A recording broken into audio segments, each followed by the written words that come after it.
Yes, master. Magandang araw sa inyong lahat. Ang gagawin po natin ngayon ay magluluto tayo ng isda. Sinigang na bangus ang ating lulutuin. At nakikita nyo naman yung mga labas dyan. At yung isda nating lulutuin ay napaka-fresh. At kitang-kita nyo naman dyan na super ganda ng isda natin. So, ang gagawin natin is maghihiwa muna ako ng mga lamas na gagamitin natin. Mga lamas sa ating kinabuhi. Kamatis. And for the kamatis ang first one. Pagkatapos natin magtadtad ng kamatis, syempre ano pa bang gagawin? Dihihiwain muna natin at nang pagkatapos nito maghihiwa na tayo ng sibuyas o bumbay ba ang tawag sa Bisaya na. At syempre kapag naghihiwa ka ng bumbay o sibuyas o anong tawag niyan kailangan mo lumayo ng konti kasi baka ikaw ay masaktan at ikaw pa paiyakin ito. At ito na may sariling mundo, hindi mo naman inaano pero pinapaiyak ka, may sariling mundo talaga itong mga sibuyas. At syempre dito na naman tayo sa atsal. Buti pa si atsal kahit hiniwa-hiwa mo na kahit maanghang hindi ka pinapaiyak. Kakaiyak ka lang naman kung yung atsal na yan ang kamay mo inilagay mo sa iyong mata kung hindi ka lang naman tanga. Syempre joke lang yun pero pwede naman natin tutuhanin kung tanga ka naman talaga. At dito na naman tayo kay okra. Nako okra, wag mo kung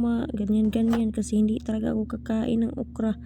Kahit ano pa yan, kaganda ng itsura mo diyan o kagreen ng itsura mo, hindi talaga ako kakain yan. Tingnan mo naman yung malapot-lapot na yan na mukhang laway. Pasintabi sa mga kumakain dyan. So, kaya tapos naman tayo magtadtad ng mga ricados, matik, lulutuin na natin ito kay mukhang alas 7 na ng gabi ngayon. Hindi na pwedeng magdugay-dugay kasi kailangan pa natin kumain. Delikado man ang ating buhay kung matagal tayong kumain. Baka magdala-dala tayo ng plastic sa kalsada. Kung umabot ka na sa video na part na ito, pwede mo naman siguro i-like, comment at share. Hindi naman siguro mabigat sa damdamin mo yan. At kung nagbukal-bukal na ating niluto, ay pwede na siguro natin ilunod ang ating bangus dito kasi parang sobrang bukal-bukal na niya. Di ilagay na natin ang isdang bangus nang matimplahan na natin ito pagkatapos kasi sobrang ganda na ng mga ricados natin tingnan. Parang ang sarap na tuloy kumain pero wala pa itong sinigang mix na inilagay at asin. Siyempre mamaya na natin bubutangan yan. Kapag ka nalunod na lahat ng isda, saka na natin titimplahan ng sinigang mix at asin. At yun, tapos yan na, naluto na at